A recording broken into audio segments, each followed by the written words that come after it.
Hello, and welcome back to Dear Old State Update, brought to you by Penn State Sports Night. I'm Bronwyn Liber, joined alongside by Chris Machado. The fall athletic season is coming to an end while the winter season is off to a strong start, and our beat reporters have been out and about covering all things Penn State sports. Penn State football took its second loss of the season by a score of 24-15 inside Beaver Stadium against its longtime rival, the Michigan Wolverines. With more on the game, here's our Tim Rogers. Thanks, Chris and Bronwyn. Penn State football finds themselves in the same spot as the past few years, behind Michigan and Ohio State. The Nittany Lions fell to the Wolverines this past weekend by a score of 24-15, with no real offensive pressure in the second half. Let's take a deeper dive into what went wrong at Beaver Stadium. Penn State football had high hopes coming into this matchup against the Wolverines, but those high hopes quickly diminished.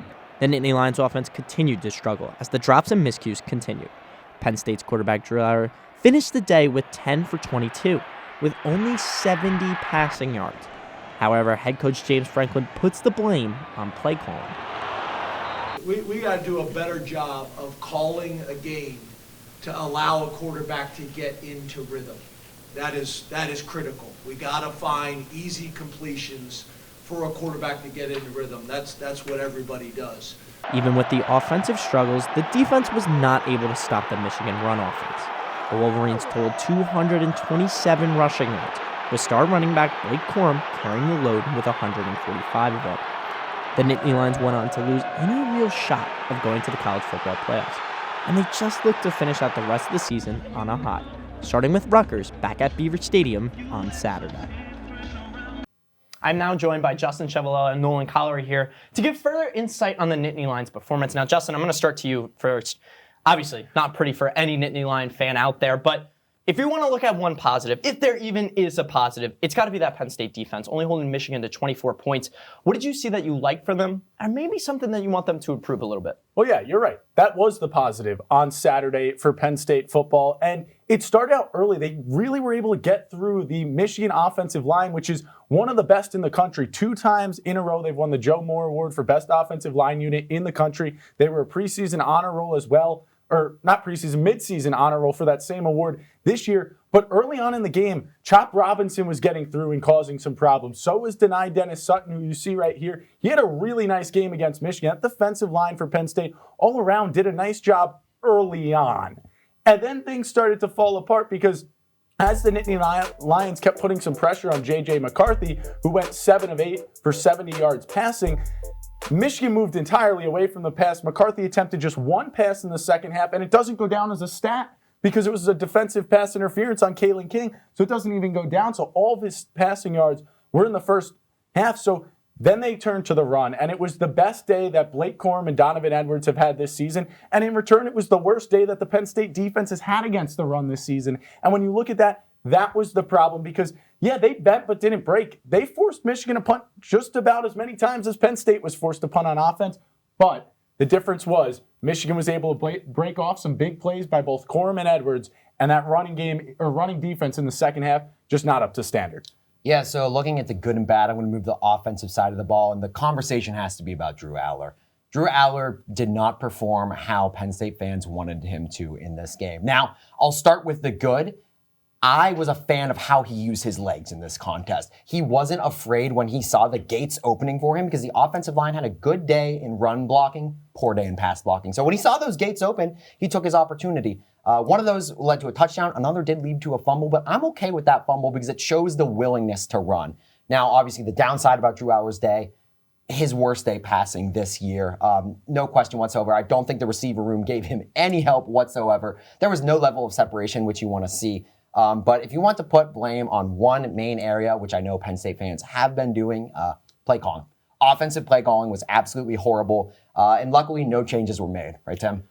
Well, you like giving me easy transitions, don't you? But I want to touch on one thing really quickly.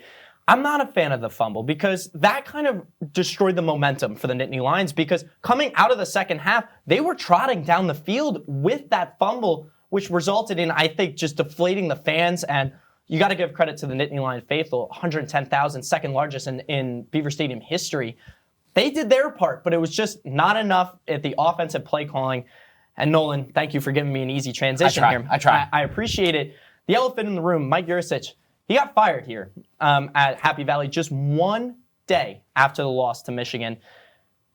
Do you think, Nolan, I'm going to bring it to you here, since you gave me that so nice transition, do you think that that is the only fire that's going to happen for this Penn State team? But first, give me your initial reactions here that's happened. The fire had to happen, 100%. And how I view this Penn State coaching staff right now, we all have that friend who's been in a lot of relationships and they move through them super quick. And every time one ends, they say that the other person was the problem. Too clingy, doesn't do the dishes, all these problems. But you start to realize there's a common variable in here.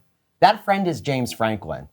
5 offensive coordinators now looking for his 6th in team history. This is a team that is supposed to compete for the Big Ten every year and has 1 title to show for it. A year that they didn't beat both Michigan and Ohio State. And that Ohio State win, I'll say it, was fluky.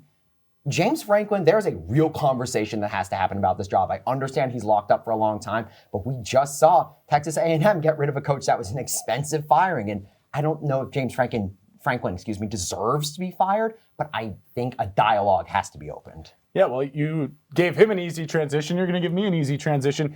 It's not easy to cut ties with any coach, and Mike Yurcich was making $1.7 million at Oklahoma State. His contract at Penn State never came out, but you'd have to imagine for James Franklin to be able to get him from Oklahoma State, you probably had to give him in that same region probably a little bit more. So it was an expensive fire for Penn State. But I disagree, Nolan. I don't think this job for James Franklin is up in the air anytime soon with his long extension. And I don't think anyone else on the coaching staff, quite frankly, is up for consideration right now in terms of being fired. You would say maybe the wide receiver coach, but they just brought in Marcus Hagans. And let's be real, yeah, not the greatest first year, but you can't judge it saying these guys aren't the guys he brought in. You got to give them some time to adjust and get some of those top receivers. And the offensive coordinator plays a factor. My first initial thought of the firing, though, of Mike Yurcich, yes, it was needed, but got to watch out for your quarterback room. Mm-hmm. Drew Aller, one of the main reasons he came to Penn State was because of that man, Mike Yurcich, right there. And I think that's a big thing you have to watch out for. Now, James Franklin did say today that he talked to the quarterbacks before he made the decision or before he talked to the rest of the team about the fire. And I think that was important. And Franklin did say they'd have a say in what Franklin's going to look for in the next offensive coordinator. And I'll wrap it up here. I said no other coach is probably up for firing, but I do think James Franklin's going to have to fill another position. I don't see how Manny Diaz is staying in Happy Valley. Mm-hmm. That guy over the last 2 years has put consistently one of the best defenses in college football on the field. And that being said, he's looking like a surefire thing to get another top head coaching job. Now, might not come this year. I think it might, though. The thing is, the reason it might not is because Diaz has the ability at this point, I believe, to choose where he wants to go. It's not, I got offered this, I'm going to take this. He still has that ability. He showed pretty good promise at Miami. Now it's a matter of he's done it again, and I think that he could be filling not only offensive coordinator, but defensive coordinator this year. Yeah, I completely agree, and I think the big thing here is, we were all at the game watching it as spectators and seeing how the whole student section was booing and throwing things. If that's not a wake-up call to any of this Penn State, Pat Kraft at the top or anybody, I don't really know what is. So I'm very curious to see how the locker room will respond for the rest of the season and if this could be the beginning of the end for the James Franklin era in Happy Valley. Thank you guys for joining me. I truly appreciate it. But now on to some happier news for Penn State fans. Both men's and women's soccer are making shockwaves through the soccer world. The men's team did just get snubbed of an NCAA tournament bid after a tough Big Ten championship loss. But the women's team has come off a dominant first-round NCAA victory. Our Michael Landis, Josh Gabriel, and Ashley Mascaro have covered these teams all season long and have some keys for both teams if they will go all the way. So guys, take it away from me. What will bring Penn State a national championship? Thanks, guys. The Penn State women's soccer team is currently playing in the NCAA tournament after a tough loss in the Big Ten tournament last week. So, Josh, tell me about how the games the women's have been playing have turned out. Absolutely, Ashley. The Nittany Lions have absolutely looked on fire right now, especially after a tough loss last week in the Big Ten semifinals to Iowa. They came out strong this week, and they kind of took it personal. They took it offensive that they didn't get that conference championship. So in their home game, first round of the NCAA tournament, they took it to Central Connecticut State, and they blew them out of the water. I mean, it was destructive performance from them. They did awesome. It was a 7-0 shutout. and they kind of put the country on notice saying, okay, we didn't get that automatic bid with the Big Ten championship. We're still a dominant force in college soccer, and they're going to continue their run this Friday at home when they play in the second round of the tournament versus Santa Clara. Yeah, Josh, I think exactly what you just said. It was kind of a rough bump against Iowa. I think a lot of people had high expectations that they were going to win the Big Ten. And, unfortunately, they didn't. Iowa came out to play. They were ready, and they took advantage. And so that's what happens. But the biggest thing is their bounce back. And they come into the NCAA tournament in the first round. They get a blowout win. Now, you might say it's a weaker team. Obviously, it's the first round. But that's the kind of thing that you need for a team to gain some confidence, get some steam going into this matchup. And, Santa Clara is going to be a much tougher test. They are ranked number 23 in the country, so they've had some more experience. They've been playing these West Coast teams all along. But the biggest thing from the Penn State offense that we kind of saw in that first round tournament game was that Peyton Linehan had a first half hat trick, which is something that the Penn State women's soccer offense has not really seen so far. They haven't seen a dominant scorer, somebody who can really change the game. And I think that if Payne Linehan or Kayla McBean, somebody like that is able to kind of step up for them, we know the defense is there. We know Catherine Asman is back there. She's incredible. We know that Kate Wiesner, Ava Alonso, they can all do that. The defense is incredible. But it's really about who's going to step up into the offense. And if they're able to do that and excel, I could see them absolutely going pretty far in the NCAA tournament.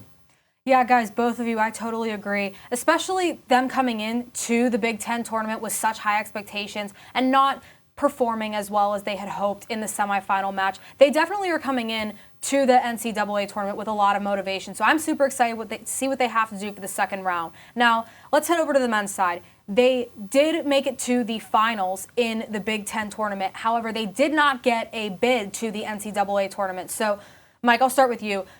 Tell me about the final game for the men for this season. Yeah, this team has had a remarkable second half of the season. A lot of people didn't see it coming, but they have really done an exceptional job. A lot of people thought they might have been snubbed of a bid for the NCAA tournament. And in the game that me and Josh were at against Ohio State, they played their tails off. This was a team against Ohio State that, had a 500 record the entire season. They played them earlier in Columbus. They beat them 3-0. And so a lot of people were saying, maybe Penn State should roll through. But no, when you think about it, you were going into Big Ten tournament play. It doesn't matter. All cards are on the table. Any team can grab up for wins. But guess what? Penn State came in, and although it was a 1-1 game that went 90 minutes and then 2 overtimes into PK shootout, they were dominating for most of that game. They outshot Ohio State 14-7. They really took control of it. It got a little chippy at times, a little aggressive. Ohio State had 3 yellow cards, but when it mattered most, guys stepped up. Samson Parda stepped up, scored his second goal of the season, and he's really been a guy that struggled, but in the most clutch moment, he came in when it mattered. And then what does the rest of the team do? I give credit to both teams, Ohio State and Penn State. I just said it. You go through 90 minutes. You go through 2 10-minute overtimes all the way. It's a really cold game. Everything hurts. Your body starts cramping. You got to stay on the field. You got to power through it, and they do. Both teams get to PK shootout, but Chris Shakes, the Big Ten goalie of the year, was the difference maker in this one as he had 2 clutch saves and got Penn State that win. Like you said, Mike, that was easily the most impressive, most fun atmosphere we've been at all year. Yeah. And what would you know? Penn State hangs on in the end after 90 minutes of regulation, 20 minutes of extra time. They go to 2 of the most exciting words in sports, penalty shootout. And who comes up in the end as hero of Penn State? Like we've seen so much in his career and this season, Chris Shakes, Big Ten goalie of the year, sends them to the finals. Unfortunately, on Sunday, they went to Indiana, just fell short. They lost 1-0, and that's kind of what they needed for that championship, for that NCAA tournament berth. They needed that automatic bid with the Big Ten tournament, and unfortunately, they didn't get that. And today's selection showed they didn't get that bid to the tournament. But we've had a chance to watch them all season. We're very impressed, and we're looking forward to what they can do down the road.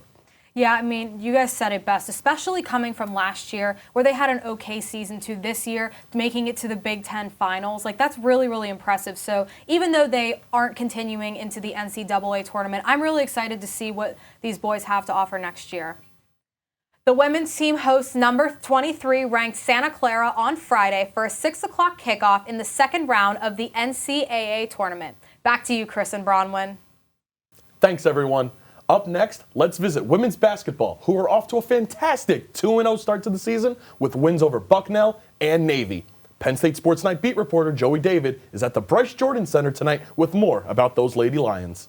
Thanks, guys. The Lady Lions had their toughest matchup of the year and their tallest matchup of the year, with the Lady Lions being more of a shorter team, focusing more on their guards.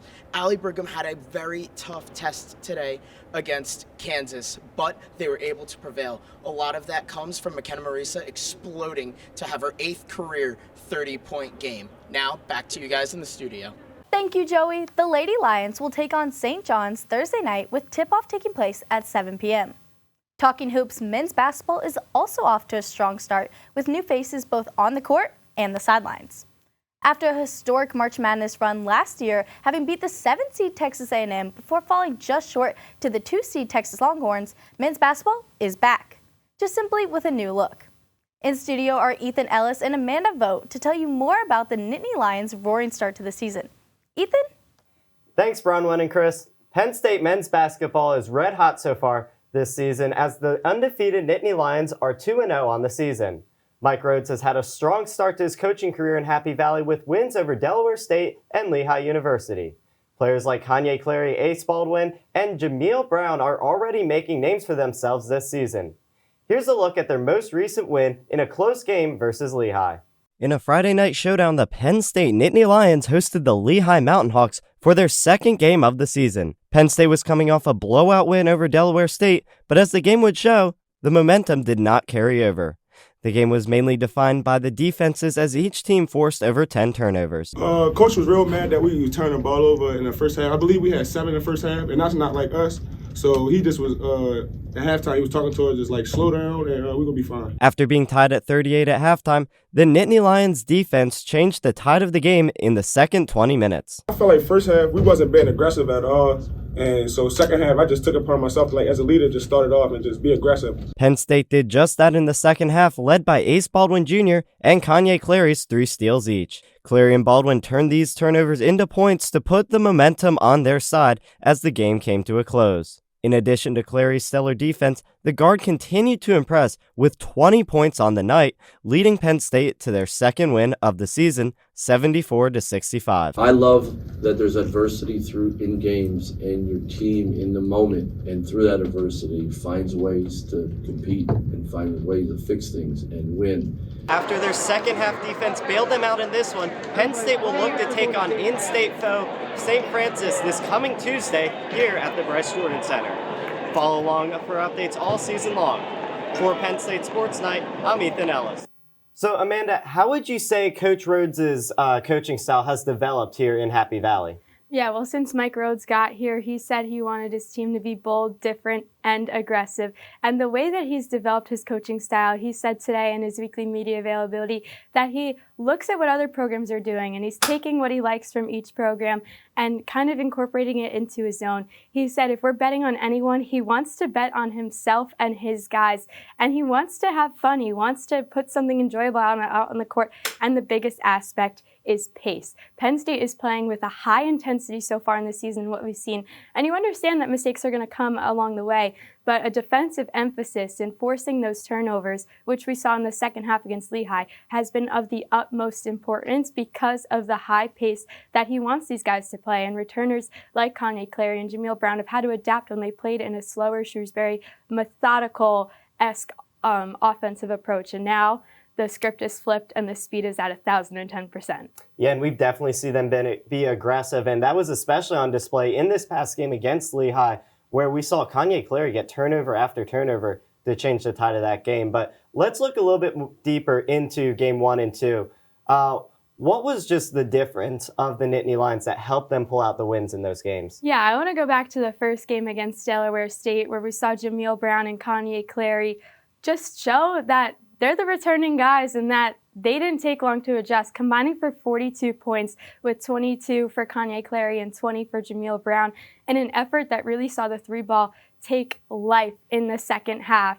And just showing that the returners can come. Mike Rhodes said they had 5 guys that returned, paired with the 10 that they brought in. Puff Johnson, one of those 10, the transfer from UNC, who hasn't seen any playing time on the court, did practice over the weekend, says he's feeling good, but hasn't quite hit the 100% mark. And Mike Rhodes said because the amount of basketball left to be played, he will find the court when he is at 101% pretty much, so he is fully ready. They're not going to rush him, but these guys showed what it meant to be a Nittany Lion last year and what it meant to be a returner, and how they're meshing with players like Ace Baldwin, who for the first time in his career came off the bench.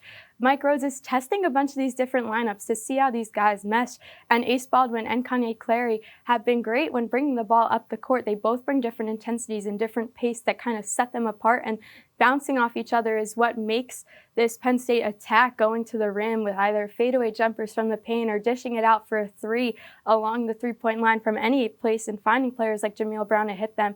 It's making them so lethal, and that's why they ran up the score so much against Lehigh, even though they were tied at halftime. But those turnovers proved to be a huge difference maker.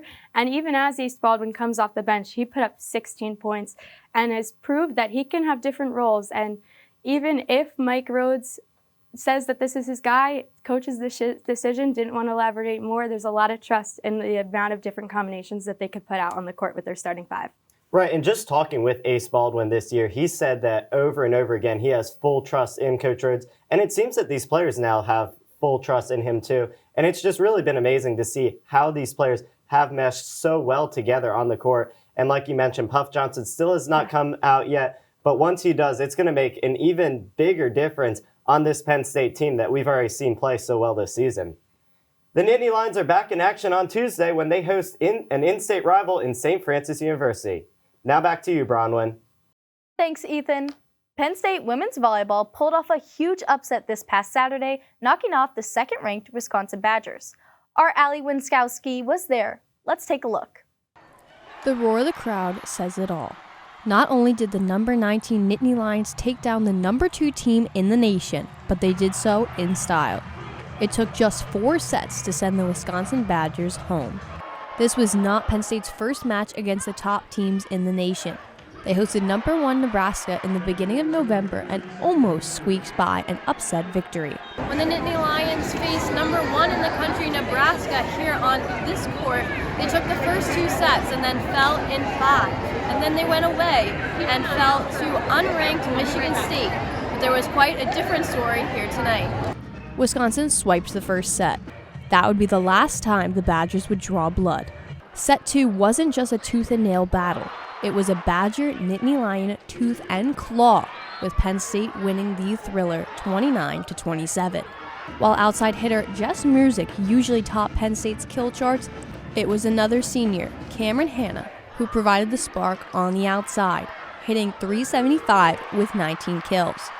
Teammate Matt Padraza, who was named the Big Ten Women's Volleyballer Setter of the Week after her 51 assists in the match, said that the entire team comes together to earn each and every win. I'm happy that Cam went off tonight. We're going to need her to do that again next weekend, but we need Jess to do it every weekend too, so it's like one of those things. Doesn't matter who does it, we just need people to step up. Coach Katie Schumacher-Cauley agreed in their success. I said to the team, I think this was the first time I've seen them not give up on points from start to finish for the whole match. This was the team's highest ranked win since 2017 when they defeated number 1 ranked Stanford 3-1.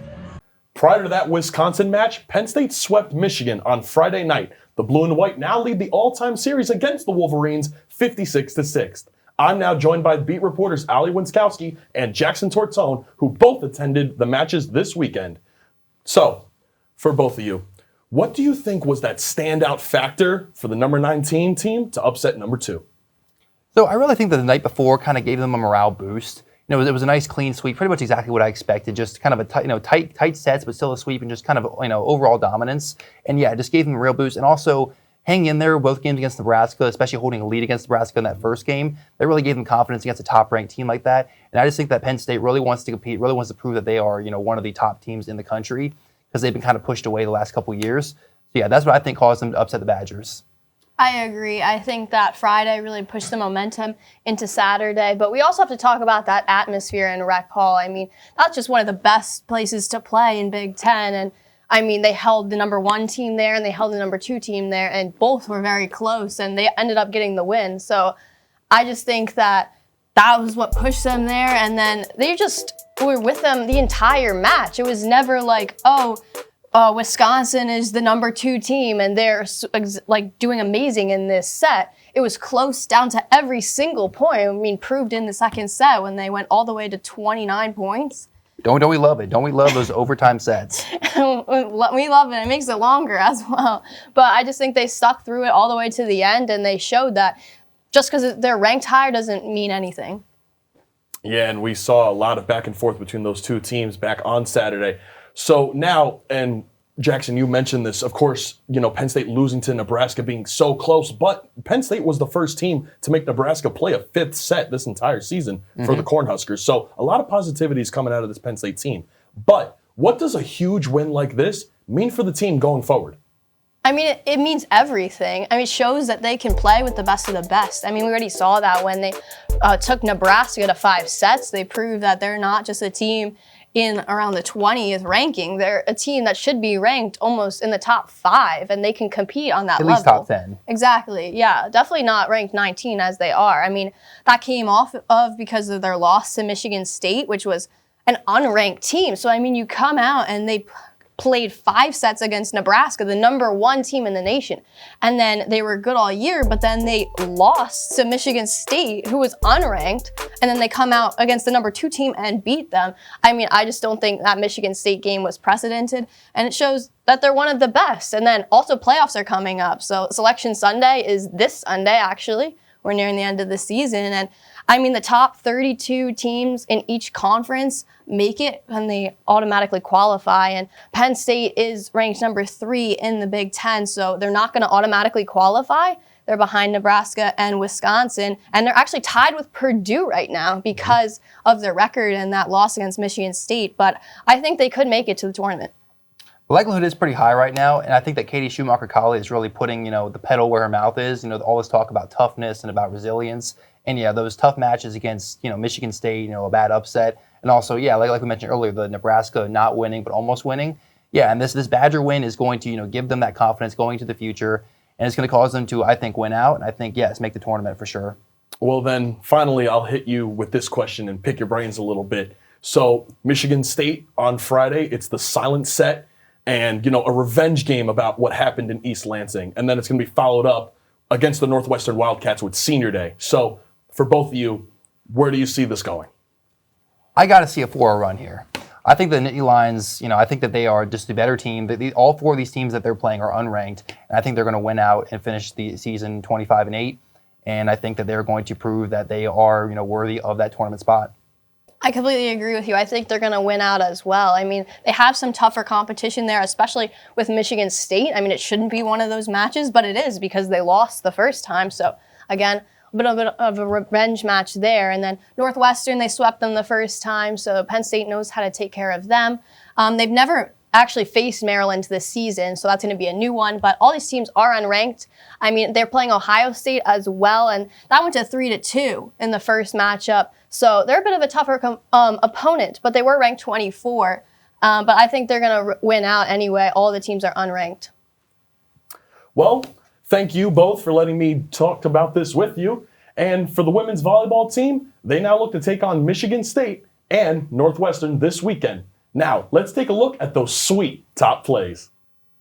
Drew Aller tucks the ball, tippy-toes around the defense there, and proceeds to bulldoze through 2 defenders to get the score against Michigan. Cameron Hanna's serve goes over the net, the dig by the Wisconsin libero, and Allie Holland with a beautiful tip over the net for the kill. Jayla Oden brings the ball up the court, cuts in, pulls a 360 around the defender, then shoots up over 2 for the basket. We see Ace Baldwin start with the ball, a pass to Zach Hicks, who takes a spill, back over to Baldwin, the step back 3, and it lands beautifully, and this 3 helped the Nittany Lions in a win over the Lehigh Mountain Hawks. Shea Chesky sends the defender sliding with the crossover, then steps back to the 3 for the 3-pointer. That's all the time we have for tonight. Thank you for tuning into this edition of the Dear Old State Sports Update. With many fall sports and postseason action and the next group of teams starting their seasons, make sure to stay caught up on all things Penn State sports this year by following us on our social media platforms. For Chris Machado and the entire team here at Penn State Sports Night, I'm Bronwyn Liber. Have a great night, and remember, we are Penn State Sports Night. Hey everybody, thanks for tuning into this edition of Penn State Sports Night. For more content like this, be sure to subscribe to our YouTube channel, give us a like, and follow our socials down below. And as always, we are Penn State Sports Night.